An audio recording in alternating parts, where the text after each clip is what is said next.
Catherine Maria Fisher, known to all as Kitty Fisher, was a phenomenon of the 18th century, a figure who ascended to celebrity without the traditional entitlements of noble birth or a distinguished career on the stage.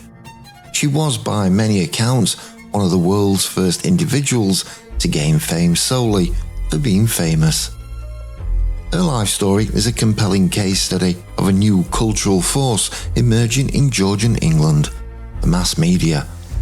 In a society rapidly changing due to the growth of capitalism, commercialism, and a rising emphasis on public opinion, Fisher's rise was not a happy accident, but a deliberate and masterful manipulation of a new cultural ecosystem.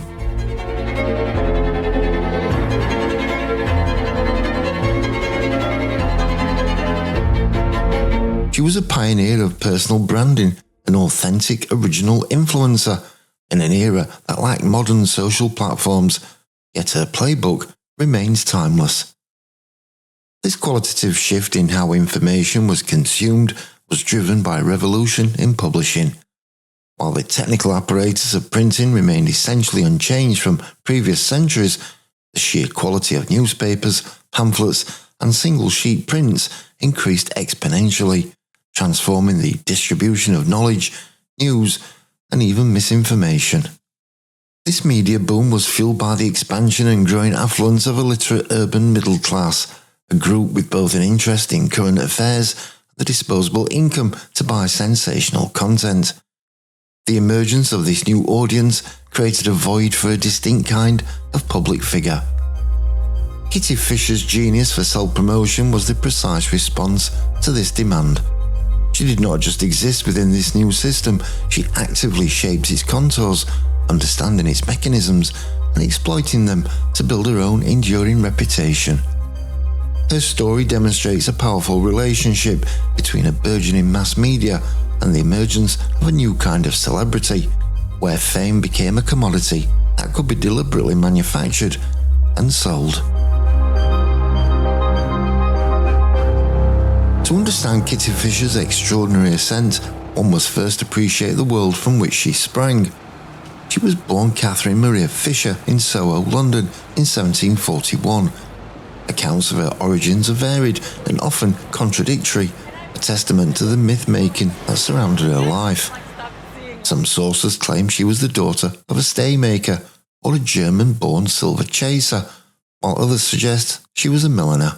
This humble background is a crucial detail as it highlights her lack of a noble birth that was the conventional key to London's high society. The occupation of a milliner itself was often tainted with suspicion, as it involved young women working in public shops where men could easily encounter them and where mutually rewarding liaisons were a constant possibility. The London she entered was a metropolis of stark contrasts. It was a city of explosive growth, with the population swelling from around 600,000 at the turn of the century to nearly 1 million by 1800. The opulent West End, including districts such as Mayfair, where Fisher would eventually reside, was intensively developed to house Britain's wealthiest aristocratic families. This lavish world of gentlemen's clubs, dinner parties, opera and theatre coexisted alongside overcrowded slums where people experiencing poverty lived in cramped, unhygienic conditions. A lack of government assistance meant that many struggled to find a warm place to sleep or their next meal. Within its rigid social hierarchy, the profession of a courtesan offered one of few avenues for a woman of low birth to achieve wealth and influence. Unlike street prostitution, the role of a high-class courtesan required far more than physical attributes. These women were expected to be well-educated, witty and worldly, capable of providing companionship and engaging in conversation on a wide range of topics, from art to politics. They were often even more well-read than the average upper-class woman of the time, and their wit and charm were as valuable as their beauty. Their clothes were fashionable, sometimes even exceeding those of noble ladies. This context makes clear that Kitty Fisher's rise was not just a result of her physical appeal, but of a sophisticated social and intellectual mastery. Her story is a powerful illustration of social mobility in a commercializing society, demonstrating that a lack of aristocratic lineage could be overcome with the right blend of ambition, charm, and an acute understanding of public perception.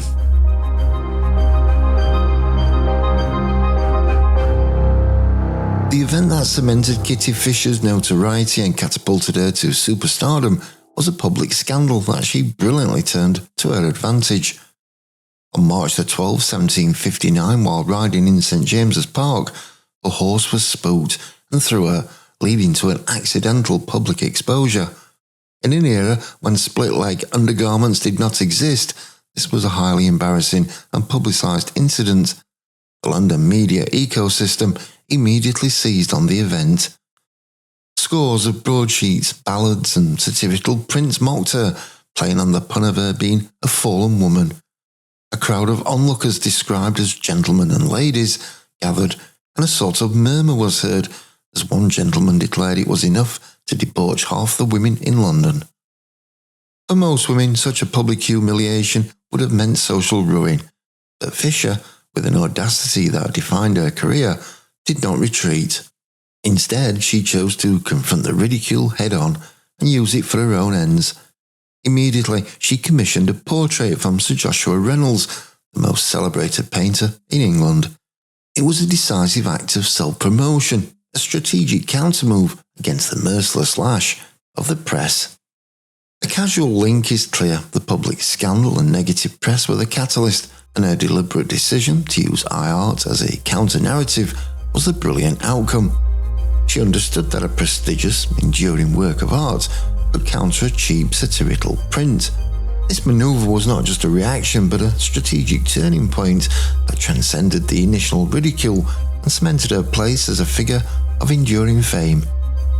By transforming a moment of public humiliation into a career-defining collaboration, she established a blueprint for media manipulation that would be replicated for centuries to come.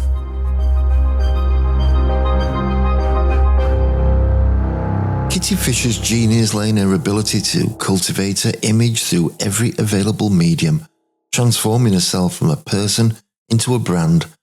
Her collaborations with prominent artists, particularly Sir Joshua Reynolds, were the cornerstone of this strategy.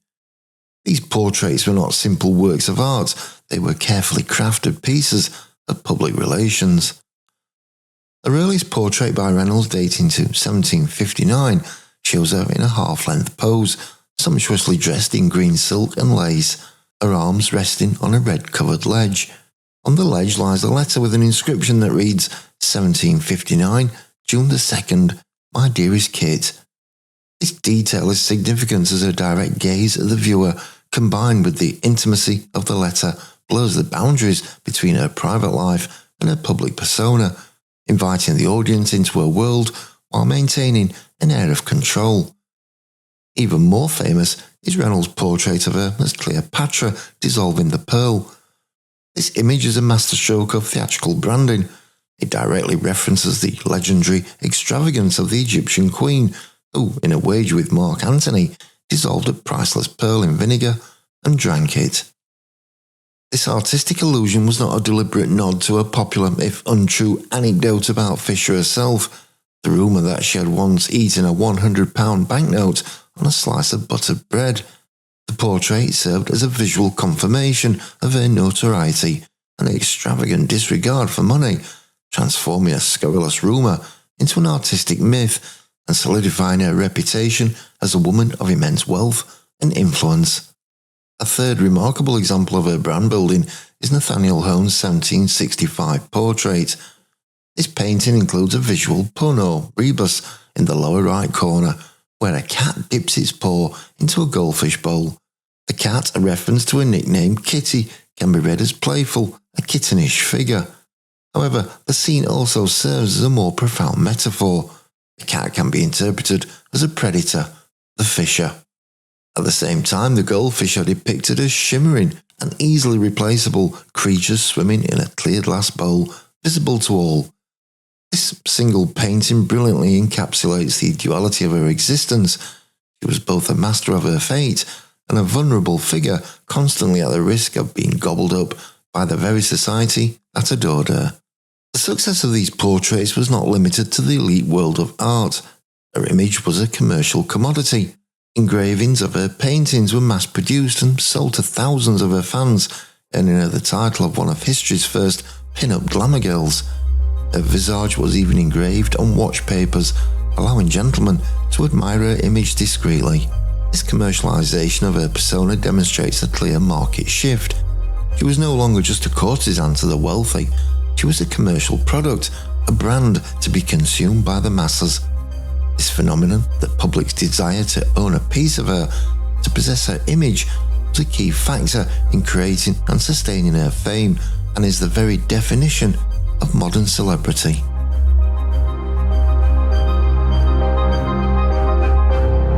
Kitty Fisher's final act was a masterstroke of self-legitimization, a marriage to a man of family and fortune.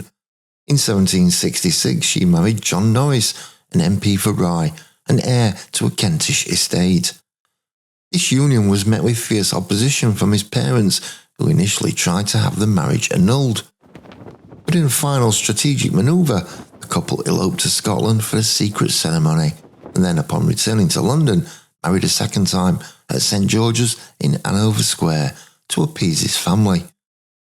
This marriage was a remarkable triumph, enabling her to transcend her scandalous past and achieve a level of respectability that few in her profession had ever attained.